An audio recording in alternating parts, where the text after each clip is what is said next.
we've just drew 0-0 with Arsenal at the Emirates, which means that Arteta still has the Indian sign over Ole Gunnar Solskjaer.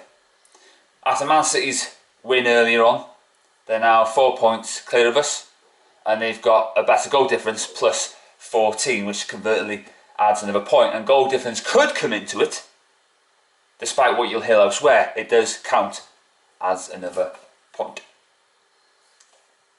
That was not much to write home about. It wasn't good enough.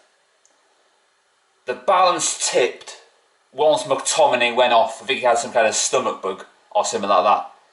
That allowed Arsenal in the second half, because not much happened in the first, to run riot. And the second half performance, it was like they actually did have Aubameyang, a blah blah blah, Clark, what? I like that. And Xhaka as well.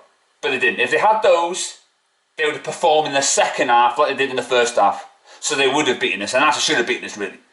We got out of jail, we got lucky again away from home. I don't care about a long distance away record, the best in whatever parallel universe you want to put it in. I couldn't give a shit. It just doesn't matter at all in any way, shape or form. It's a stat that doesn't mean anything. You wouldn't see Andy Gray do a stat like that when he had his programme years and years ago called The Last Word for 6:30 to 7 o'clock. He wouldn't. And that's why stats can fool you if it's something's good or something's bad. There's no in between. And that really does frustrate me. What also frustrates me when you're taking a corner and it doesn't beat the first man. For me, that's unprofessional. You should have your wages docked, you know. But Arsenal charged forward in the second half. Willian was inspirational for them. He tore Arwan Bakrapa back to Palace. Probably not far away from the Emirates Stadium, you know. And they looked a threat, you know. They hit the bar, whilst we just stood like statues, did nothing at all, and loads of players went missing. Bruno Fernandes did the disappearing act. Is he related to Harry Houdini by any chance? Is he related to Paul Daniels? Hey? You know, David Blaine? Because he did nothing tonight. Oh yeah, and the last person at Manchester United to actually score a winner against Arsenal, I wonder who that could be. Oh yeah, Marouane Fellaini. Yeah, he's the last one to do that. Yeah, Bruno could never. He'll never score against Arsenal. Fellaini is the only one who's actually done that. Fellaini would have scored tonight if he was playing. But instead, right, we buy a cactus, right? And that's what Fernandes is. He's a cactus. He's prickly. He's not good enough for Manchester United Football Club. He's a bitch. He opens his big gob every single time. I don't want players like that at Man United Football Club. He's gone missing again. He bottled it in all the semi-finals, and he bottled it again tonight. He is not good enough for Manchester United Football Club. He's stat padding. Just like Porky Pig has been able to take free kicks and corners because Ole Gunnar Solskjaer knows that Porky can't score or assist for love nor money, so let's stat pad him. Let's put him in an area where you can maybe do that. And yet Telles, right, from his corner, Harry Maguire's got his first goal at Old Trafford via Telles. You know, Luke Shaw was pulled again. He can't defend, he can't attack, he's fat, he's podgy, he needs to lose a lot of weight, he needs a gastric band. He's just not fit for purpose. He's a disgrace.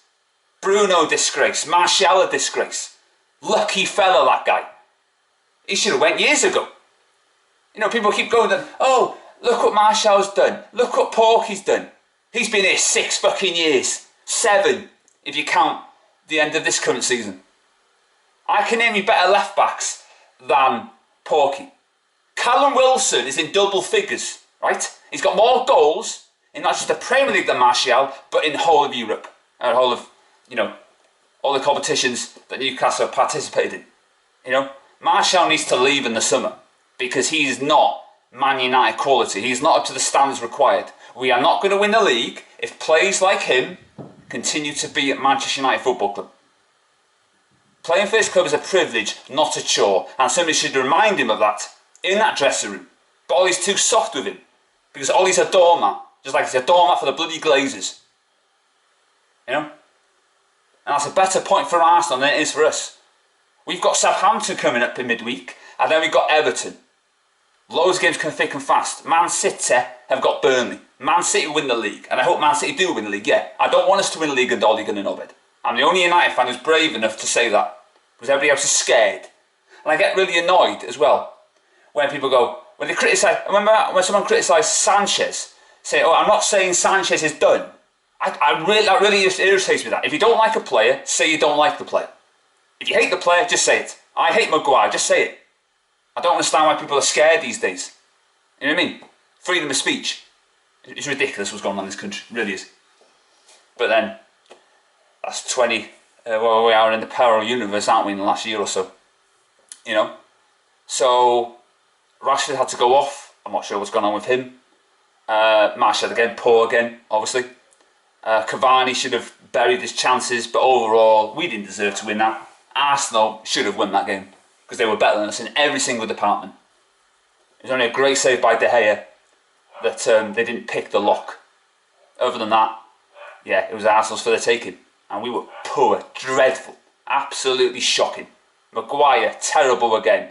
Lindelof is making him look good. And that's all there is to it. And that's all I've got to say. Thanks for watching, and I'll see you next time.